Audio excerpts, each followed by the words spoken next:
Hi guys, welcome to my videos. So guys, today in this video I'm going to show you how you can uninstall Microsoft SQL Server 2017.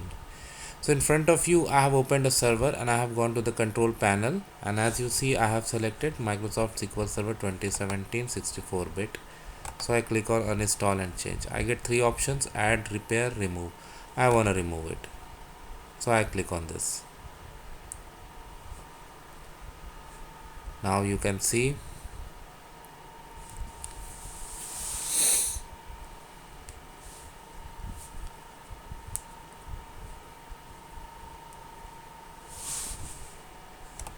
now it is coming with this message. Now next I have got the select instance, so it's already there, so I'm gonna click on next.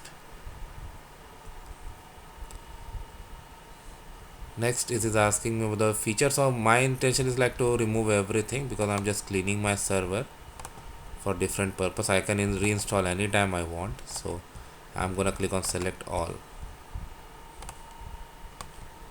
but it's up to you what you want to uninstall and your reasons. So it's almost ready. You can take a look what it is gonna uninstall and then click on remove. Now the process has been triggered and we need to wait.